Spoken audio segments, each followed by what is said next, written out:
Unlike the calm before the storm, San Diego has experienced the storm before the storm.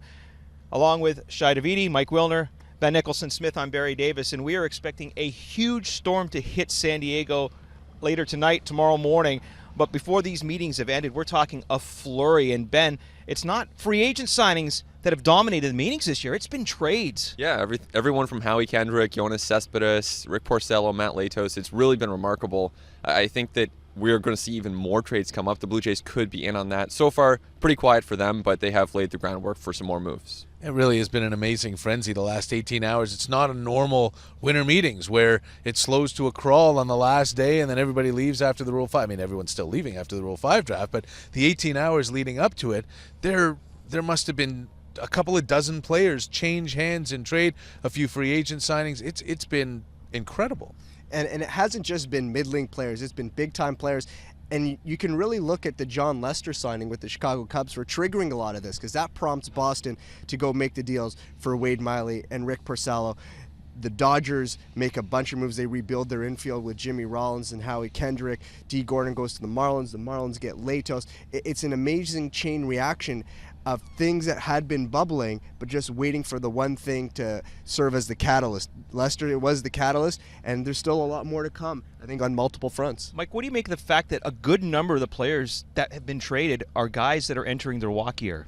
I think that's one of the new things that we're going to start seeing with it's been a couple of years, people figuring out the new draft rules and the new CBA. You get a guy who's a year removed from free agency, you also get that pick if you want to qualify him, and it shouldn't cost you as much value in a trade, although we've heard that some teams are asking for a heck of a lot. But you see Matt Latos go for Anthony DeSclafani and another prospect.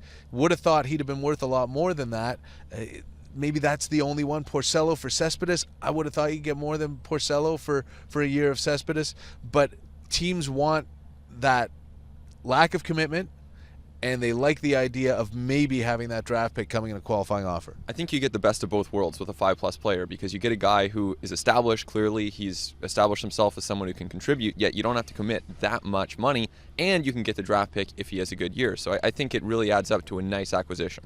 And the one thing to keep in mind, too, is that it makes less sense for teams to trade those guys in season, because the acquiring team can't get a qualifying pick and compensation if they acquire a player in midseason and departs via free agency. So if you really want to get some sort of value back on the 5+ player as the acquiring team, you really got to get him in the offseason. How do the Blue Jays fit into all of this? Do they look at it and say, we missed out on some good deals, or do they look and say, hey, we got Josh Donaldson for a lot less than other players are happen to give up for what they're trying to acquire?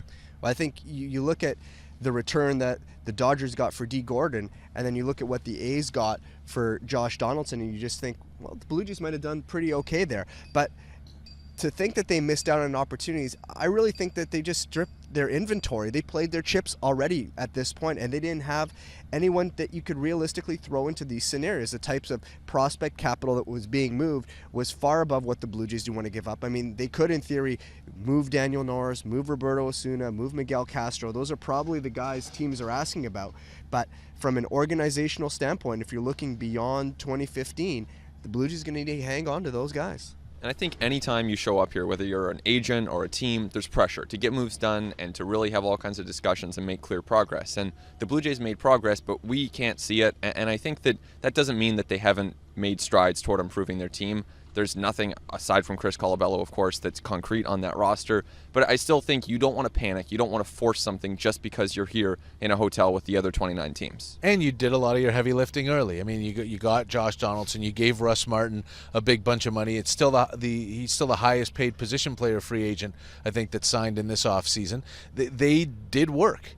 They didn't do any work here, or at least nothing that's paid off in a move, but there was a lot of stuff that happened beforehand and a lot of very good moves for the Blue Jays. It's only December, and this was only 3 or 4 days in the month of December, but we are here at the winter meeting, so let's focus on what has gone on these past few days. Guys, what team do you think came out of here the big winner? The big winner? That's an interesting question, because there are a lot of teams that are very much improved. I think the Chicago White Sox, for for what they've done this winter, and you look at the division they're in, you think to yourself, well, they can really make a run at the Tigers. The Tigers looked vulnerable at certain points. I don't think their bullpen's any better, and that really cost them last year. And they made the trade for Cespedes and Simon. That lineup is still as fearsome as ever.